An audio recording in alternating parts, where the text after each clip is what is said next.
Então, nessa ação penal 506-31-30-17, depoimento do Dr. Roberto Teixeira.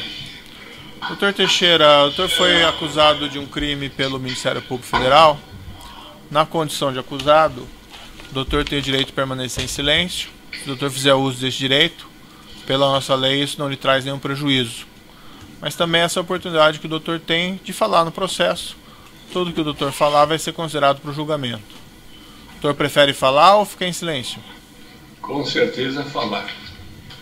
Doutor Teixeira, o doutor pode me esclarecer, então, me relatar o seu envolvimento na alienação, venda desse imóvel na rua Haberbeck Brandão?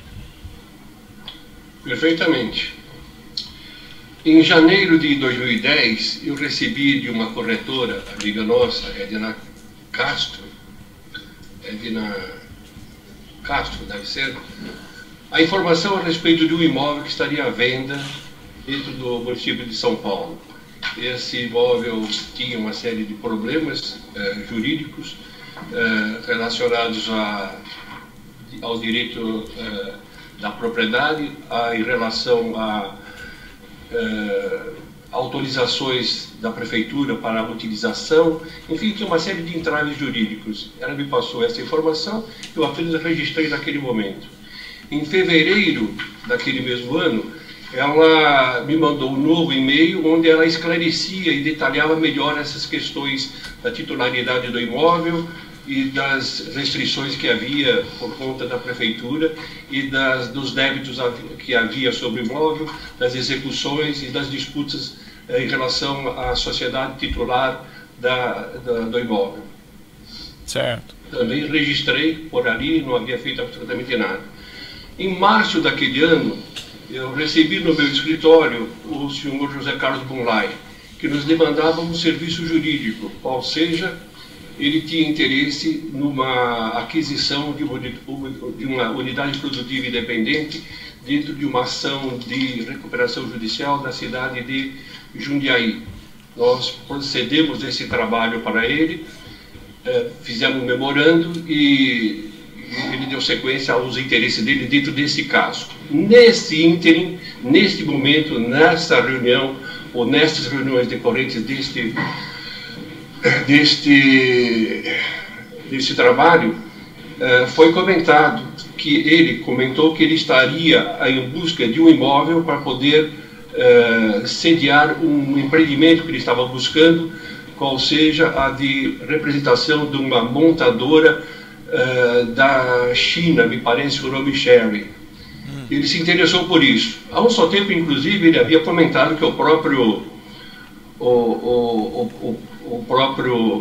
ele também estaria conversando ou buscando alguma coisa em relação ao Instituto Lula, o futuro Instituto Lula. Mas, na verdade, naquele momento, ele se interessou pelo negócio imobiliário para a instalação dessa Sherry. Por conta disto, eu, acompanhado dessa corretora, estivemos no local examinando as restrições que a prefeitura tinha, não atrapalharia a destinação que ele buscava, e ele deu então uma autorização para que nós prosseguíssemos com o assunto. Certo. Na sequência, por conta disso, nós fizemos uma opção de compra. Para quê? Para garantir que os trabalhos que fossem feitos beneficiariam a ele somente e não a eventual outro cliente da vendedora ou dos vendedores.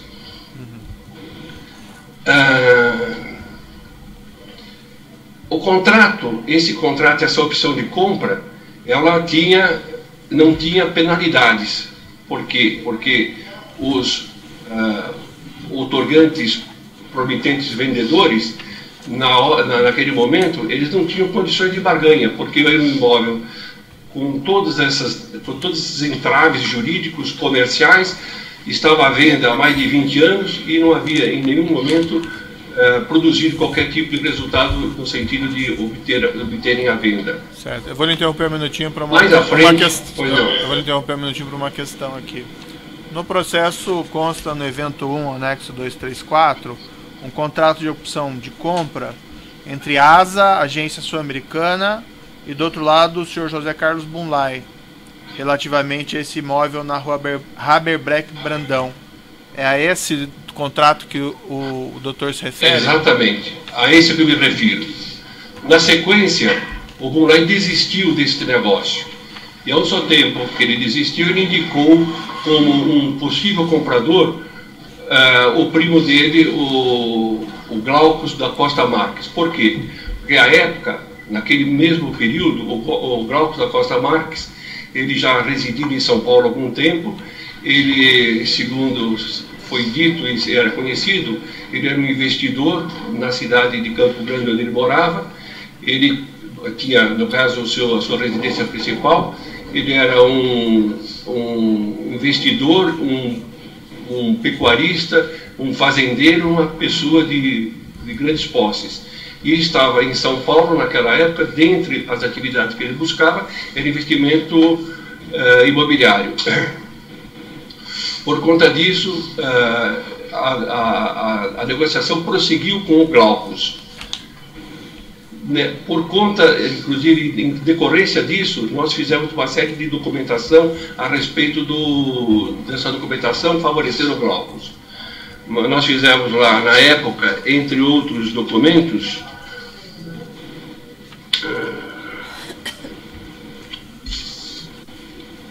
deixa eu verificar aqui. Nós fizemos para o Glaucus, entre outros documentos, o instrumento particular de compromisso de venda e compra entre Glaucus e 3 sócios da empresa, ASA, porque havia uma disputa societária e um dos sócios estava, por conta de uma liminar, afastado da sociedade e da direção. Depois foi feito um requerimento de expedição de alvará junto à ação de dissolução parcial de sociedade, então em trâmite na Justiça Estadual, porque ali nós havíamos solicitado o alvará judicial para que pudesse ser efetivada a transação. O instrumento particular de transação, depois esse sócio que estava afastado por força liminar, interessou-se em participar da negociação.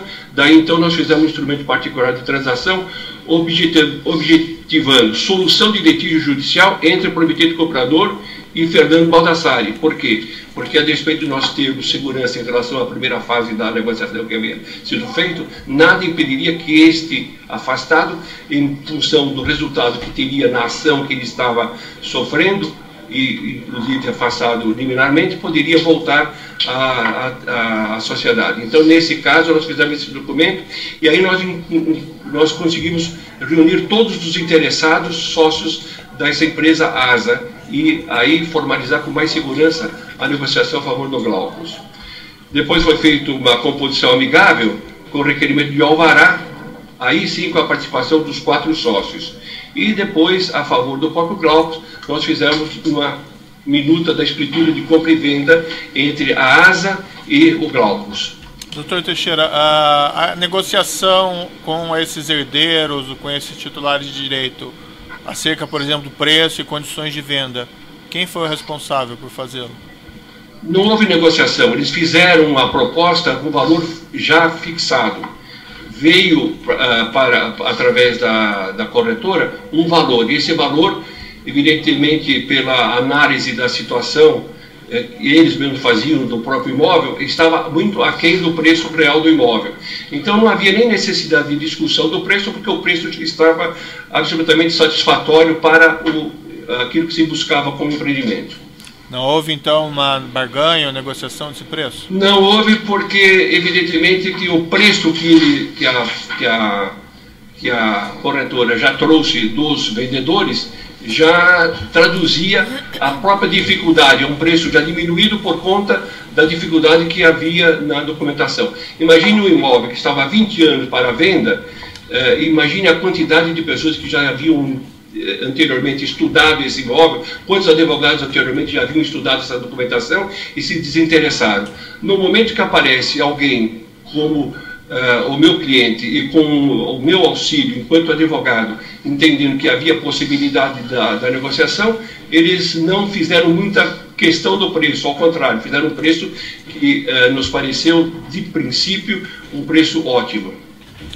Certo. E houve alguma avaliação, por exemplo, da sua parte ou do Sr. Glauco, para verificar se havia realmente um preço mais favorável do que o mercado imobiliário? Quando você tem um imóvel, você tem uma noção de valor do preço. Uma coisa é você ter dúvida se o imóvel vale 500 mil mais ou 500 mil menos. Outra coisa é você não ter dúvida de que o imóvel que vale sem os entraves jurídicos 15 e o sujeito está pedindo 6. Não há dúvida quanto a isso. Então, não houve esse tipo de avaliação. Mais ainda, posteriormente, depois, quando nós requeremos judicialmente, em juízo foi homologado o valor de 6 milhões de reais. Então, fora essa análise de comprador que conhece o mercado, houve inclusive uma decisão judicial arbitrando este valor, ou pelo menos reconhecendo este valor como valor válido. Mas eu não sei se eu entendi bem, houve alguma avaliação independente por alguém do mercado para apontar realmente se imóvel está uma pechincha ou coisa assim? Quando é uma pechincha, excelência, nem precisa de avaliação. O próprio nome pechincha já demonstra. Não há necessidade de eu fazer um laudo para entender que um imóvel é uma pechincha. Ainda mais naquele período em que o mercado imobiliário estava bombando. Certo. O seu escritório, doutor Teixeira, ele lida frequentemente com esse tipo de trabalho, envolvendo imóveis, aquisições? Esta área de direito imobiliário, eu pessoalmente tenho uma expertise muito grande, de longa data eu trabalho nesta área. Então eu tenho condições de atender essa área dentro do escritório com proficiência, com certeza absoluta, sem falsa modéstia. Quantos advogados são no escritório, doutor, aproximadamente? Nós temos no total, nós trabalhamos com cerca de, entre os sócios principais e os advogados sócios de serviço, umas 30 pessoas. Esse caso em particular o doutor tratou pessoalmente ou delegou para algum dos colegas ou de algum... Não. Eu atuo diretamente na parte fundamental, da parte do direito principal, e é evidente que eu também me valho de um outro colega quando eu tenho que executar uma outra tarefa. E não necessariamente eu tenho que executar todas as tarefas. Daí porque, inclusive, nós temos um escritório com essa quantidade de colegas trabalhando conosco, nos auxiliando. Certo. Mas, fundamentalmente, quer dizer, toda a essência, toda a negociação jurídica, toda a solução foi por mim pessoalmente dirigida. Certo. E o doutor relatava então que fez esses contratos e pode prosseguir no relato do que aconteceu? Perfeito. O Glaucus, ele havia, evidentemente, como investidor que ele era, o interesse dele qual é? Busca de lucro, né? Para se ter uma ideia, naquele mesmo período, só para se ter uma ideia de como ele tinha interesse em negócios imobiliários, eu o assessorei em 5 negócios, quase que concomitantemente. Eu assessorei no imóvel de São Bernardo do Campo, esse próprio imóvel da Haberbeck, um imóvel em Monte Alegre do Sul, que era um imóvel com algum tamanho, com alguma proporção, eram 11 hectares, 110 mil metros quadrados, um imóvel na cidade de Bom Jesus dos Perdões, que ele buscava comprar mais ou menos na mesma época, e também era de grande porte, eram 88 hectares, e o valor que ele se comprometia a pagar seria de 4 milhões e meio. Esse imóvel, inclusive, foi desaconselhado por trabalho nosso. Não prosseguiu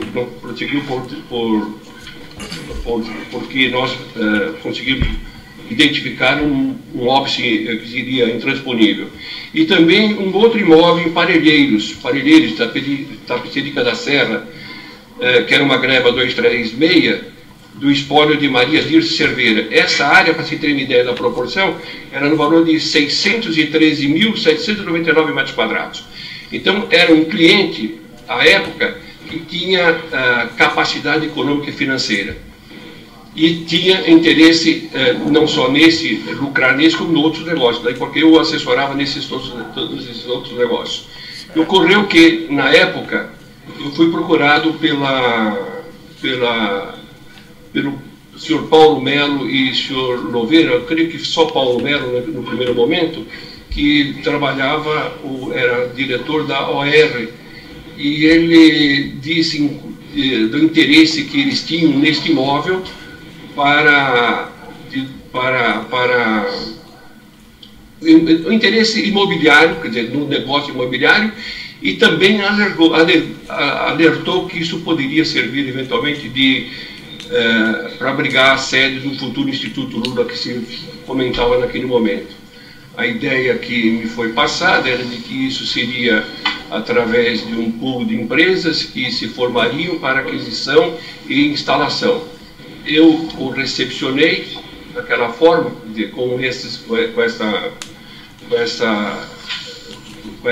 eles demonstrando essa intenção, e na sequência eles então indagaram como poderia ser feita essa negociação do meu cliente para com ele. Eu disse que voltaria a dar a informação, chamei o meu cliente, o Glaucus, no escritório, e o Glaucus, ele estabeleceu que ele queria um lucro de não menos e nunca menos que R$1 milhão.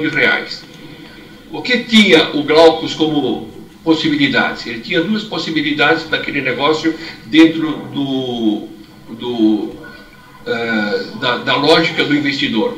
Ele poderia, no primeiro momento, ele rapidamente fazer a venda, obtendo lucro, e eventualmente até não tendo necessidade de dispor de dinheiro, ou, numa segunda hipótese, ele disporia do dinheiro, ele lavraria a escritura, integraria o seu patrimônio e depois ele iria vender isso por um valor muito maior. Ocorreu a primeira hipótese, ou seja, aquela de, logo de imediato, haver um interesse. Ele arbitrou esse valor de R$1 milhão, a parte contrária também aceitou este valor de pronto, porque também, com certeza, são pessoas que trabalhavam no mercado imobiliário e tinham certeza de que o imóvel, aquele preço, e ainda mais livre daqueles entraves jurídicos e tributários e de ações e de execuções, ele valeria muito mais.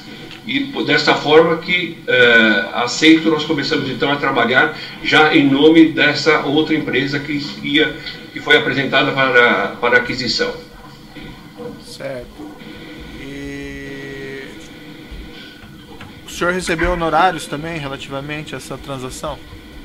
Sim, ocorre que naquele R$1 milhão de reais, quer dizer, ficou estabelecido um percentual que corresponderia ao honorários de advocacia, que normalmente, até inclusive por permissão legal, é 20%. Então estabelecemos 20% sobre o valor do lucro dele, seriam R$200 mil. Eu tenho um contrato aqui nos autos, entre a ASA e o Glauco Costa Marques, que é de 28 de julho de 2010. E depois eu tenho esses contratos do Glauco com a DAG em setembro de 2010. Foi esse período que transcorreu entre esses fatos? Foi tudo nesse período. Veja bem, o compromisso de venda e compra da ASA a favor do Glaucus tem uma cláusula, como é comum, é muito normal em compromisso de venda e compra, onde você diz que você, depois de cumprir o contrato, outorgará a escritura a favor dele, promitente comprador, ou de quem ele vier a indicar. Por conta a favor de quem ele vier a indicar, é que nós fizemos um documento em que Glaucus indicava a essa empresa DAG para receber a escritura e prosseguir na negociação. E nesse documento de cessão tem dois blocos de obrigações financeiras. Num primeiro bloco seriam aquelas obrigações que originalmente o Glaucus teria para com os proprietários vendedores, e num segundo bloco, quase que um ad êxito, tendo sido tudo resolvido, esta empresa DAG pagaria a favor do meu cliente esse R$1 milhão, no caso, ele já indicando que 800 deveria ser para ele e 200 deveria ser a mim enquanto advogado. Ou seja, eu recebi os honorários por conta e ordem do Glaucus, pagos pela compradora final. Por que só tem previsão dos seus honorários no contrato entre o Glauco e a DAG e não no primeiro contrato entre a ASA e o Glauco? Porque, primeiro, não há nem necessidade de você escrever isso. É natural você ter essa contratação no valor de 20%.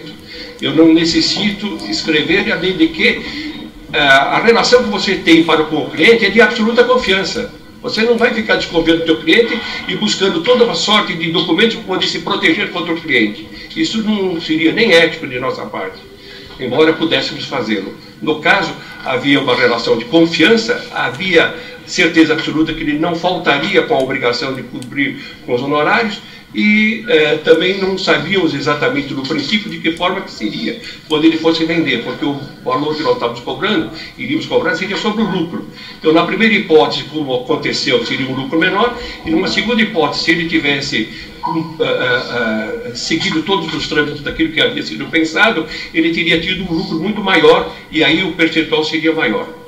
Quando foi seria feito... maior, não, o resultado. Quando foi feito esse contrato em julho, já tinha um vendedor para o Sr. Glauco? Vendedor? O vendedor para o Glauco tinha, que eram os prometentes e vendedores. Desculpa, o comprador do imóvel? Não tinha. Não tinha, é óbvio que não tinha. O senhor vai verificar pela cronologia dos fatos, isso ocorreu bem depois.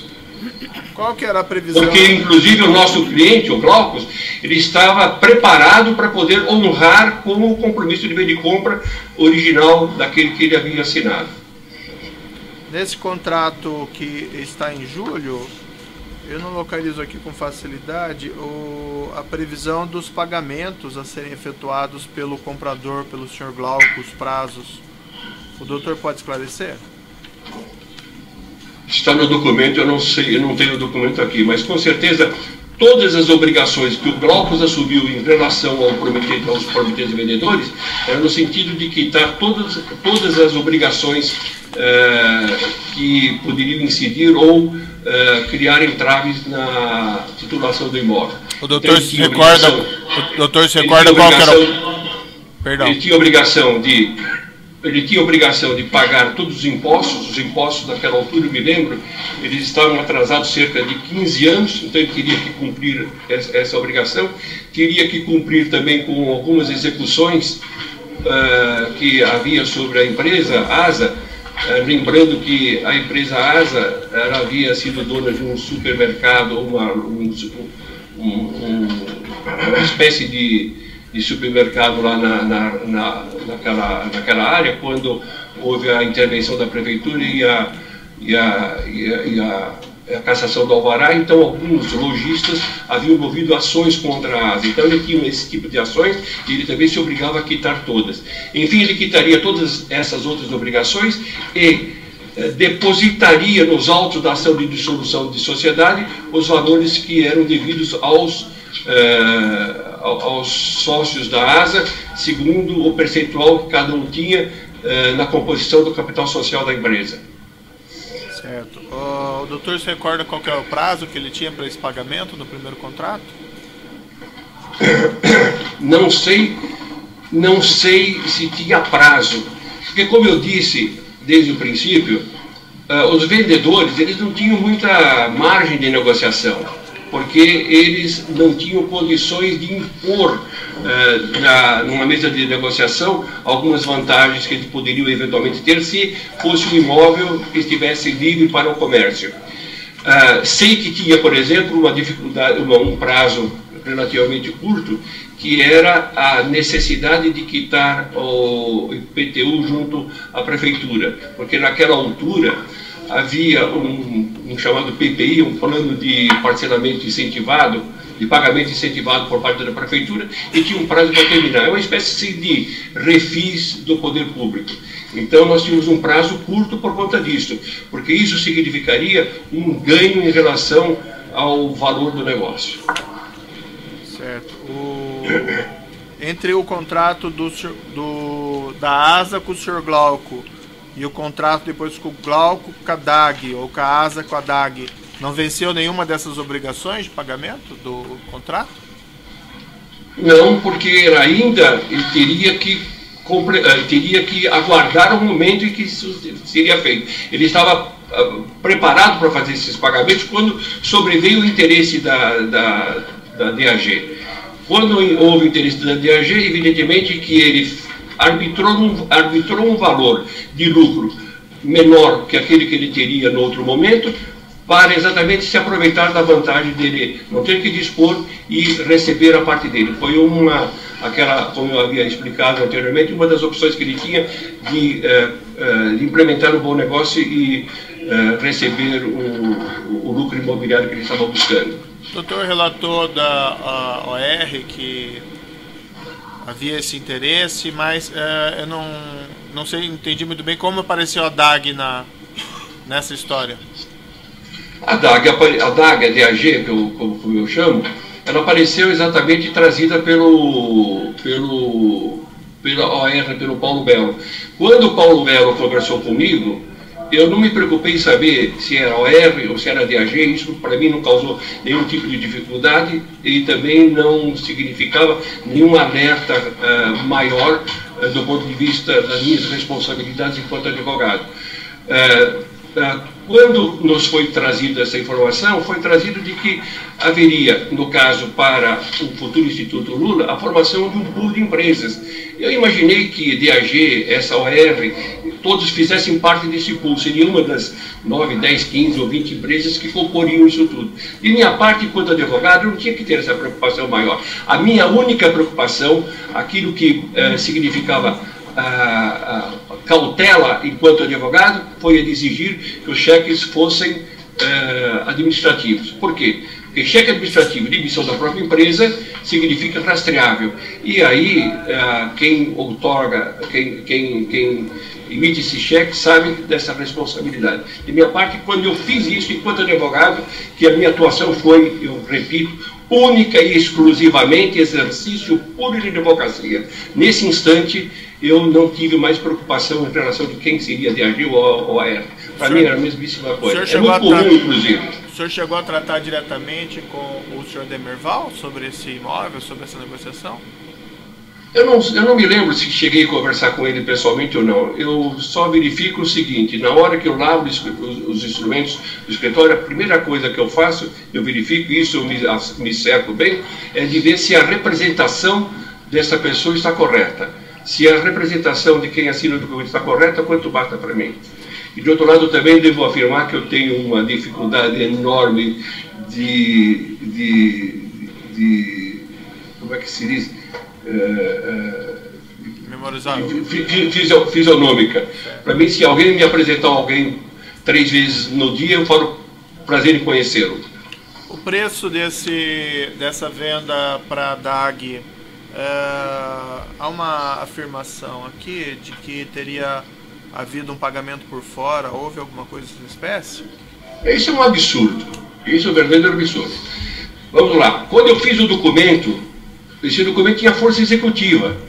Quando você faz o documento e a pessoa se obriga, no caso os vendedores se obrigaram, eu obviamente tomei a cautela para que eles não pudessem descumprir o compromisso. E há um negócio em direito, há um instrumento em direito civil que chama de direito de sequela. Então, qualquer pessoa poderia, em depositando aqueles valores todos, obter o imóvel. Então, não tem que se falar por fora, porque o documento que havia sido feito, ele era suficientemente hábil para poder, com direito de sequela, buscar o imóvel, alcançar o imóvel, ou regularizar a titulação do imóvel. Então, enfim, não houve nenhuma negociação paralela ou pagamento por fora que seja do seu comigo, absolutamente nada. E esses honorários que foram pagos para essa corretora, também é uma afirmação aqui de que parte teria sido pago em espécie? O senhor pode esclarecer? Esse valor é um valor por dentro, obviamente, porque inclusive foi objeto de um e-mail meu para a empresa pedindo para substituir um cheque por valor, porque foi assim que me foi solicitado. Mas é evidente que isso aí não é por fora, isso é por dentro. Se não fosse por dentro, eu não teria colocado dentro do e-mail. Perfeito, só um minutinho. Então. Até porque, inclusive, em espécie é dinheiro que tem curso normal, isso não é proibido. Quer dizer, seria até crime você negar curso à moeda brasileira. Perfeito, eu vou interromper pelo tamanho do áudio aqui e já retomamos. Pois